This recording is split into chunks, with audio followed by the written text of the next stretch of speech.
This is a Film Stories original podcast. Hello, it is Ryan, and we could all use an extra bright spot in our day, couldn't we? Just to make up for things like sitting in traffic, doing the dishes, counting your steps, you know, all the mundane stuff. That is why I'm such a big fan of Chumba Casino. Chumba Casino has all your favorite social casino-style games that you can play for free anytime, anywhere with daily bonuses. That should brighten your day a little. Actually, a lot. So sign up now at ChumbaCasino.com. That's ChumbaCasino.com. No purchase necessary. VGW Group. Void where prohibited by law. See terms and conditions. 18+. We made this.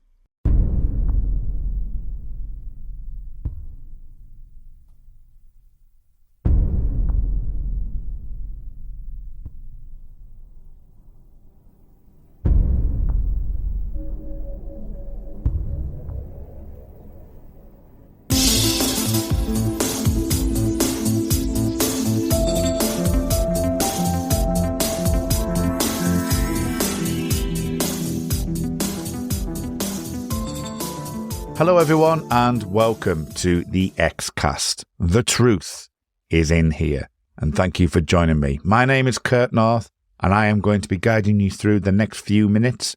You had the showrunners in the last few episodes and I'm going it alone now. And we are looking at the second feature film from the X-Files, I Want to Believe. And as we did with the previous film, Fight the Future, we are going through this minute by minute. Joining me this week is literary critic John Kenneth Muir. He'll be joining me in a second. But just before we do that, some of the stuff that we would like to go through. First up, we are covering the 45th minute this time. And this minute features Mulder talking to Whitney about the potential for solving several cases rather than just this one missing agent. And finishes with Father Joe using his psychic prowess and Mulder deciding to take him out into a car. We are available on most of the social medias that you need. We've got patreon.com/the Xcast. You can find us on Instagram at the Xcast Pod. Join us on our Facebook group, the X-Files Basement, the Xcast Fan Group. And we really would like to hear from you. So please leave us a 5-star review. Your feedback helps us reach more listeners like yourselves. And it does help us to get heard and get seen by more people and get more ears on the podcast. So please, if you already do, thank you very much. And thanks for listening and supporting the Xcast in that way. So without further ado, let's join John Kenneth Muir as we discuss this first minute. Thank you for joining us. I Want to Believe we're here. We will get your ideas and fresh insight into what you think of the film overall as we go through the episodes that we're on together. We're on a block of 6 minutes here. Great. The first few minutes, though, do have quite a significant amount of either exposition or speech. So I think we'll just dive straight into that. And if we struggle later on, I've got some stats that I've pulled up. We'll get into some US missing person stats at some point, which should be fun. Oh, interesting. Okay, that sounds great. So we're looking specifically here at minute 45, which is minutes 44 to 44:59. And Whitney... This scene is where Mulder's he's trying to get hold of Scully on the phone and she's not picking up. She's doing all the stem cell research for the operation. Right. We get like a close-up of the ice melting within this minute.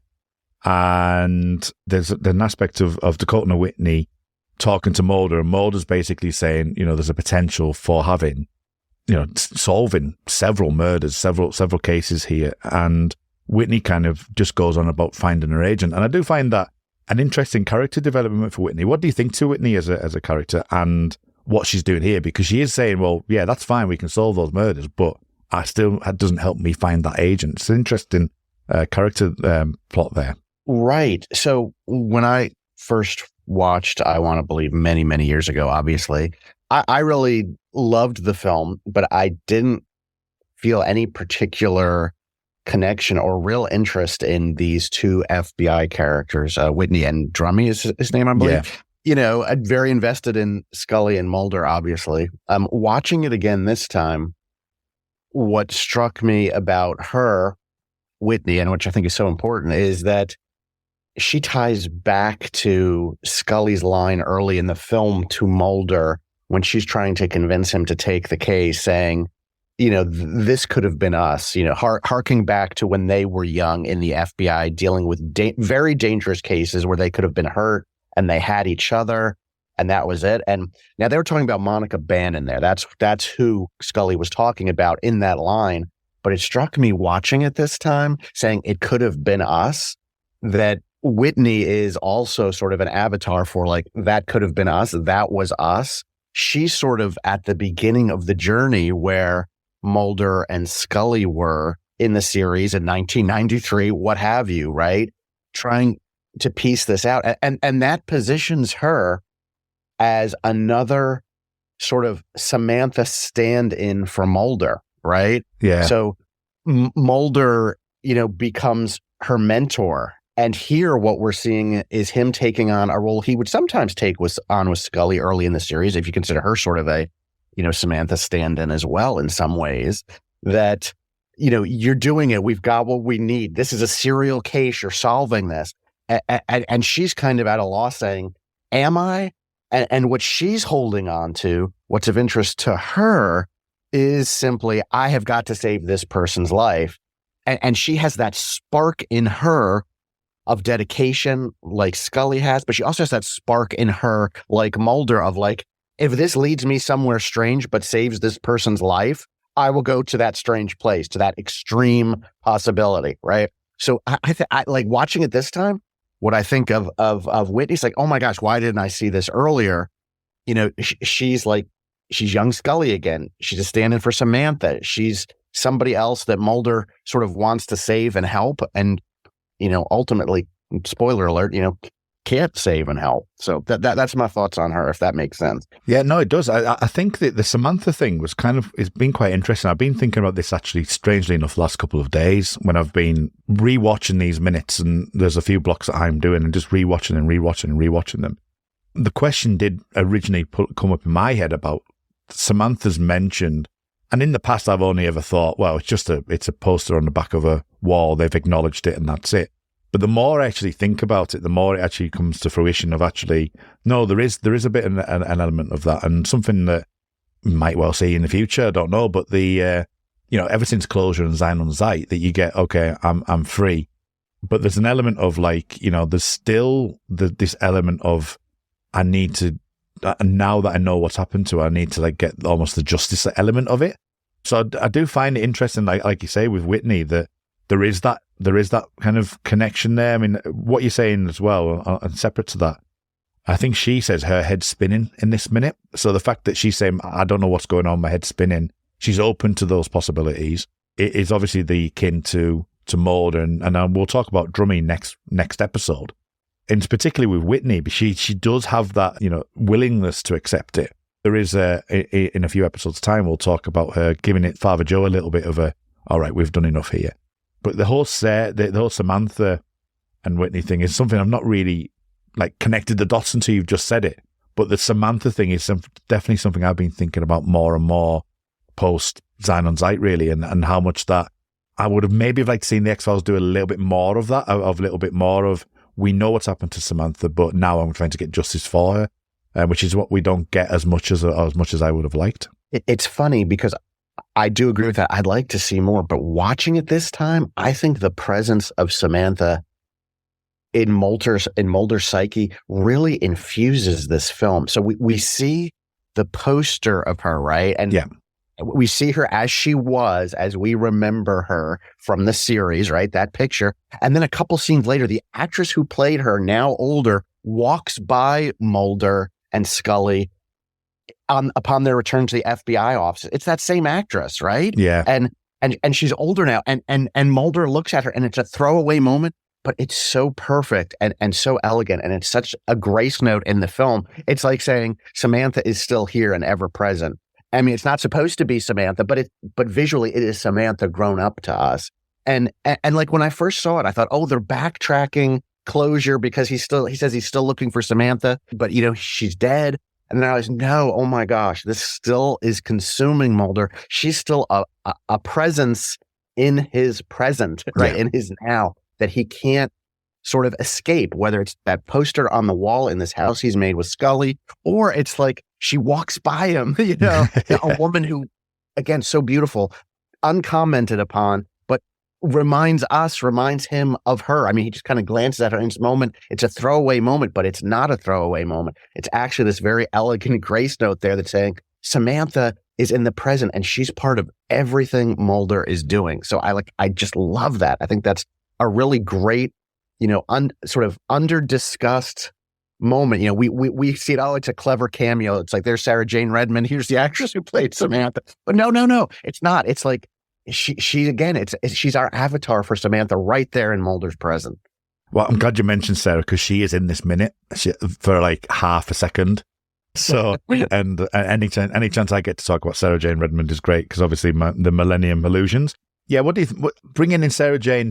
Obviously she's just well known to the cast and the crew, but she's been put in a special agent in charge role in this, and I would have liked to have seen more of her. But then again, do you think there's a bit of an allusion to the fact of what position she's in, that she's just adding that kind of ethereal kind of element to her? Because you don't get a special agent Michelle, for example. This is just her, that you get a one line off her and then you just see her in background. Do you think there's a bit of a thing on that as well?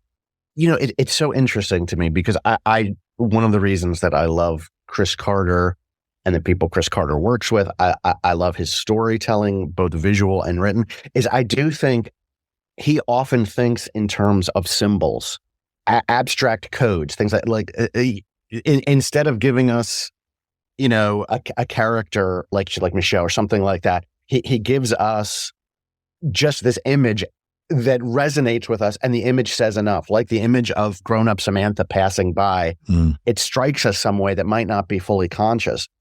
The idea, I think, of putting Sarah Jane Redmond here, like what's the symbol there? Well, I mean, obviously, we all love Sarah Jane Redmond. So there's that. Yeah. There's that. But I think probably what's riding along with that is our discomfort with the FBI and Mulder and Scully's return to it. This is a different FBI. Like, we don't see Skinner here, notice, right? Yeah. We don't get our friend here, who you'd expect to see, someone who we know is on Scully and Mulder's side. Instead, we get this person who we recognize and appreciate as fans, but also if you think about what she signifies to fans, the Lucy Butler character in Millennium, I mean, malevolence, mystery, danger, evil. And so you walk into the FBI and she just kind of walks in and sits down and you get a view of her. You think, like, automatically, like our instinctual feeling is, oh, right. Yeah, exactly. I recognize her. I keep meaning to ask this. I think it was a Star Trek podcast that I did, and someone who's studied TV and film and stuff, and it was in relation to Michelle Forbes, who plays Ro Laren in Star Trek, and her then eventual role in Battlestar Galactica. That it's that exact thing that you're mentioning, the fact that you've seen her in Star Trek and then you see her in Battlestar Galactica. You actually bring on your perception of her and as a character, or the things that she's done in a different show, and almost imprint it onto her as a character in that show. And it's something it's a well-known thing in that kind of world. I can't remember exactly what they call it, but and Sarah Jane Redmond is that kind of person, like we're talking about here, that you're imprinting that aspect onto her.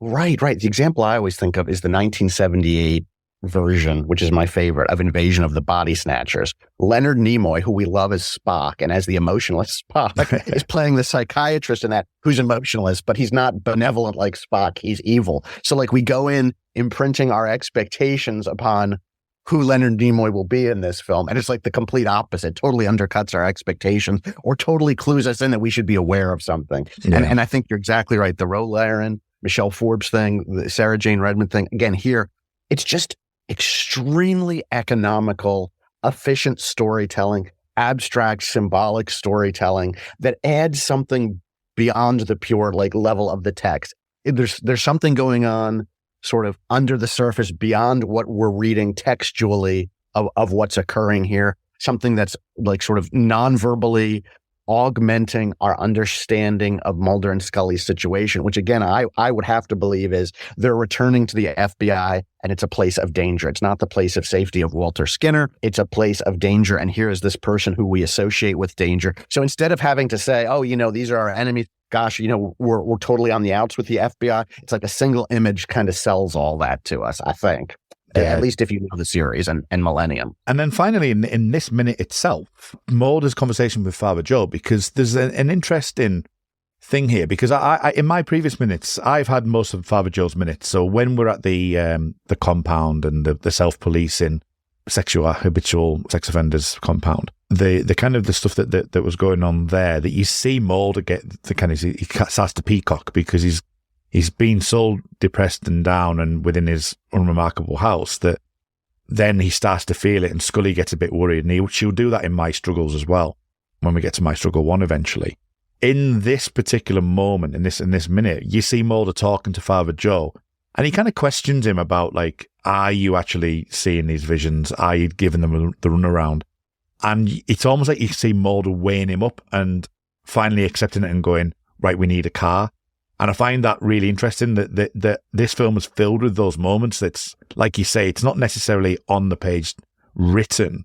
It's the way they're performing it. And I think Mulder in Duchovny's performance here is kind of going, he's trying to work out if Father Joe is legit or not. And I do find that fascinating at this moment in the film. Right. Absolutely. I mean, the crux of this film is Mulder rekindling kind of that faith, the faith that he can help, the faith that there is something beyond this mortal flesh, this mortal coil that, and that ties into Samantha, that ties into so many things, right? Yeah. And so he's kind of sucked into this case, like, a piece at a time.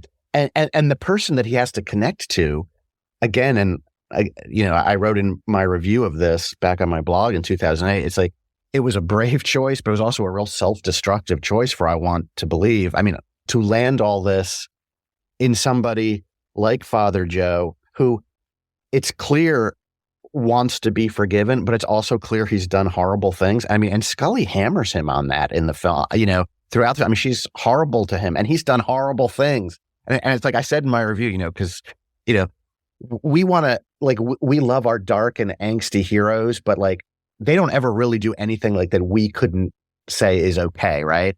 And they're handsome, and it's like Angel on the TV show Angel. Yes, he's killed people, he's done horrible things. He doesn't have a soul, but he's trying. And look at him, isn't he handsome and young? And can't we forgive him, right? Yeah. Well, here comes the X-Files. Say, that's all surface, BS. Here's a guy who's done legit horrible things lots and lots of times, and so Mulder has to like navigate that, right? It's like, am I going to put my hope, my belief, my philosophy in life, the thing I'm hanging on, in this guy? How am I judging him? Are you doing this because you want to be redeemed? Are you doing this because you think that's what's going to get us to love you again? Are you doing this for God's forgiveness? Or are you doing this because you legit see this? And that's the only answer that can satisfy Mulder, right? Is that you are seeing this thing that nobody can see. You are embodying this thing that I believe in. So, I mean, that's really the issue there.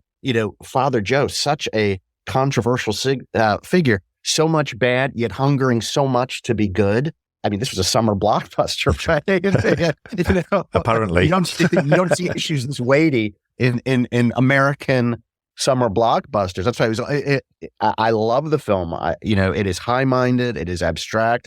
I think it's a beautiful film. I think it's thrilling, but like, oh my gosh, like that's not a commercial decision to put this character in here. But I mean, you clearly see that they're honestly grappling Mulder too with what he's done. He's not doing it as externally for us as Scully is. Scully is being the audience's voice externally, saying, you think God talks to you, you think God's going to forgive you. But Mulder has those thoughts too. But like you said, he's not externally voicing all of, but you see it cross his face, and it's like he's going through a questionnaire. Yeah. Like, is it this? Is it this? Is it this? He has to know too. Yeah. He's not immune from those feelings. He's just approaching them in a different way than Scully does, I think. Drummy has a reaction as well, and we'll get into that next episode as that creeps into the 46th minute at 45 minutes and 0 seconds. So we'll go and do that now. So come and join us next episode for I Want to Believe Minute. So until next time, trust no one.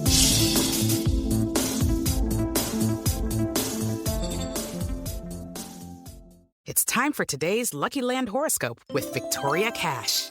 Life's gotten mundane, so shake up the daily routine and be adventurous with a trip to Lucky Land. You know what they say. Your chance to win starts with a spin.